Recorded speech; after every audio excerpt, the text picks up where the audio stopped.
ರಸ್ತೆ ಸರಿ ಇಲ್ಲ ಅಂತ ಪ್ರತಿಭಟನೆ ಮಾಡೋದು ಈ ರಾಜ್ಯದಲ್ಲಿ ಅಪರಾಧನ ಅನ್ನೋದು ನಮ್ಮ ಪ್ರಶ್ನೆ. ಯಾಕಂದ್ರೆ ಪ್ರತಿಭಟನೆ ಮಾಡಿದವ್ರ ಮೇಲೇನೆ ಕೇಸು. ಮಗುವನ್ನ ಕುಟುಂಬ ಕಳ್ಕೊಂಡಿದೆ, ಮಗುವನ್ನ ಕಳ್ಕೊಂಡಂತಹ ಕುಟುಂಬ ನೋವಲ್ಲಿದೆ. ಆ ಕುಟುಂಬಕ್ಕೆ ಮಾಡ್ತಾರೋ ಬಹುದೊಡ್ಡ ಅನ್ಯಾಯ ಇದು. ಕಂದಮ್ಮನ ಸಾವಿಗೆ ನ್ಯಾಯ ಕೊಡಿ ಎಂದವರ ಮೇಲೇನೆ ಕೇಸ್ ಮಾಡಿದ್ದಾರೆ ಪೊಲೀಸರು. ಕಂದನನ್ನ ಕಳ್ಕೊಂಡವರ ಮೇಲೆ FIR ಆಗಿದೆ. ಕರುಳ ಕಷ್ಟವನ್ನ ಕೇಳದ ಪೊಲೀಸರಿಂದ ಅತ್ಯಂತ ಅಮಾನವೀಯ ವರ್ತನೆ ಇದು ಯಾವ ನ್ಯಾಯ? ಜೀವ ಹೋದ್ರೂ ಸೈಲೆಂಟ್ ಆಗಿರ್ಬೇಕಾ? Tight lipped? ಕಂದನ ಸಾವಿಗೆ ನ್ಯಾಯ ಕೊಡಿ ಅಂತ ಮತ್ತಿನ್ಯಾವಾಗ ಕೇಳಬೇಕು? 2 ವರ್ಷ ಆದ್ಮೇಲೆ ಒಂದು ಮುಹೂರ್ತ ನೋಡ್ಕೊಂಡು ಕೇಳಬೇಕಾ? ಏನು ಅರ್ಥ ಏನು ಪೊಲೀಸರದು? ಪೊಲೀಸರು ಕೇಸ್ ಮಾಡಬೇಕಾಗಿದ್ದು ನಿಜವಾಗ್ಲೂ ಯಾರ ಮೇಲೆ?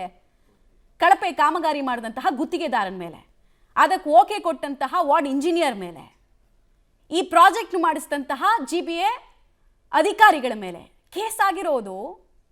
ಮೊದಲೇ ಅನಾಥ ಪ್ರಜ್ಞೆ ಕಾಡ್ತಾ ಇರುವಂತಹ ಕುಟುಂಬದ ಮೇಲೆ. ಇದೊಂದನ್ನು ಮಾತ್ರ ತುಂಬಾ ಚೆನ್ನಾಗಿ ಪೊಲೀಸರು ಮಾಡ್ತಾರಲ್ಲ ಅನ್ನೋದು ನಮ್ಮ ಪ್ರಶ್ನೆ. ಯಾವ ರಾಜ್ಯದಲ್ಲಿ ಇದೀವಿ ನಾವು ಅಂತ ನಾವು ಕೇಳ್ತಾ ಇದೀವಿ. ನಿಮಗೆ ನೆನಪಿರಬಹುದು, ಅವೈಜ್ಞಾನಿಕ ಕಾಮಗಾರಿಯ ಕಾರಣಕ್ಕೆ 2 ವರ್ಷದ ಮಗು ಸಾವನ್ನಪ್ಪಿರುತ್ತೆ. ಮಗುವಿನ ಸಾವಿನ ನ್ಯಾಯಕ್ಕಾಗಿ ಪ್ರತಿಭಟನೆ ಕುಟುಂಬ ಮಾಡುತ್ತೆ. ಇನ್ನೇನು ಮಾಡೋದಕ್ಕೆ ಸಾಧ್ಯ ಇದೆ ಅವರಿಗೆ? ಫೆಬ್ರವರಿ 16ನೇ ತಾರೀಕು ಪ್ರತಿಭಟನೆಯನ್ನ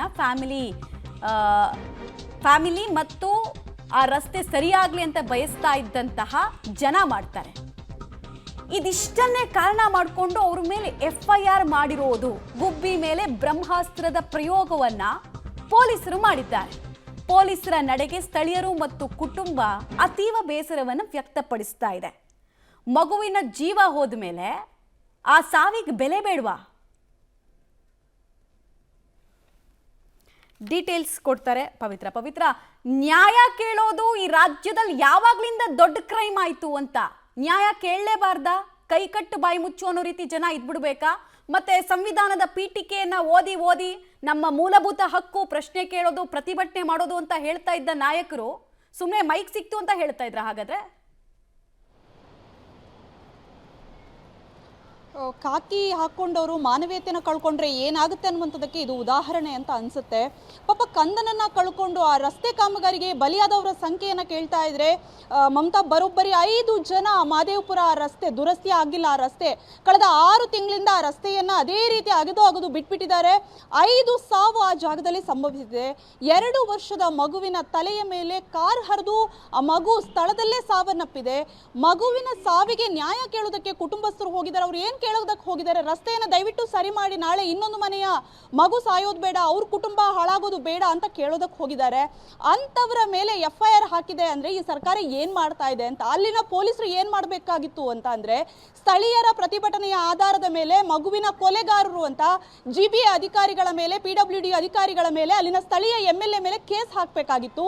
ಬಟ್ ಅವ್ರೇನ್ ಮಾಡಿದ್ದಾರೆ? ಕುಟುಂಬಸ್ಥರು ಸೇರಿದಂತೆ ಸ್ಥಳೀಯರ ಮೇಲೆ ಪ್ರತಿಭಟನೆ ಮಾಡಿದ್ದಾರೆ, ಕಾನೂನಿಗೆ ವಿರುದ್ಧವಾಗಿ ನಡ್ಕೊಂಡಿದ್ದಾರೆ, ಜೊತೆಗೆ ಸಾರ್ವಜನಿಕರಿಗೆ ತೊಂದರೆಯನ್ನ ಕೊಟ್ಟಿದ್ದಾರೆ ಅಂತ. ನಿಜಕ್ಕೂ ಕೂಡ FIR ಕಾಪಿಯನ್ನ ನೋಡ್ತಾ ಇದ್ರೆ ಏನ್ ಮಾಡಕ್ ಹೊರಟಿದ್ದಾರೆ ಪೊಲೀಸರು ಅನ್ನುವಂಥದ್ದೇ ಒಂದು ರೀತಿಯಲ್ಲಿ ಅರ್ಥ ಆಗ್ತಾ ಇಲ್ಲ. ಅವಲಹಳ್ಳಿ ಪೊಲೀಸ್ ಠಾಣೆಯಲ್ಲಿ ಸುಮಾರು 10 ಜನರ ಮೇಲೆ ಪ್ರತಿಭಟನೆ ಮಾಡಿದವರ ವಿರುದ್ಧ ಕೇಸ್ ದಾಖಲಾಗಿದೆ.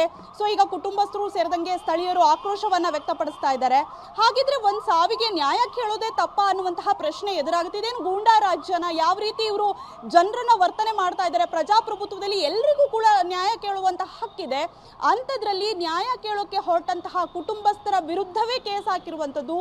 ಇವರು ಯಾವ ರೀತಿ ಅಮಾನವೀಯವಾಗಿ ನಡ್ಕೊಂಡಿದ್ದಾರೆ ಅಂತ ಒಂದ್ ಕಡೆಯಿಂದ ಆ ಮಗುವಿನ ಕುಟುಂಬಕ್ಕೆ ಕನಿಷ್ಠ ಪಕ್ಷ ಸಾಂತ್ವನ ಹೇಳೋದಕ್ಕೂ ಕೂಡ ಒಬ್ರು ರಾಜಕೀಯ ನಾಯಕರುಗಳು ಹೋಗಿಲ್ಲ. ಅಂಥದ್ರಲ್ಲಿ ಅವರ ಕುಟುಂಬಸ್ಥರ ವಿರುದ್ಧವೇ ಕೇಸ್ ಹಾಕಿದ್ದಾರೆ ಅಂದ್ರೆ ನಿಜಕ್ಕೂ ಕೂಡ ಈ ಘಟನೆಗೆ ಏನ್ ಹೇಳ್ಬೇಕು ಅಂತಾನೆ ಗೊತ್ತಾಗ್ತಾ ಇಲ್ಲ. ಮಮತಾ, ರೈಟ್, ಧನ್ಯವಾದ ಪವಿತ್ರ. ಅಧಿಕಾರದ ದುರ್ಬಳಕೆ, ದುರುಪಯೋಗವನ್ನ ಪೊಲೀಸರು ಮಾಡ್ಕೊಂಡಿದ್ದಾರೆ. ಪೊಲೀಸರ ನಡೆಗೆ ಧಿಕ್ಕಾರವನ್ನ ಜನ ಹೇಳ್ತಾ ಇದ್ದಾರೆ ಈಗ.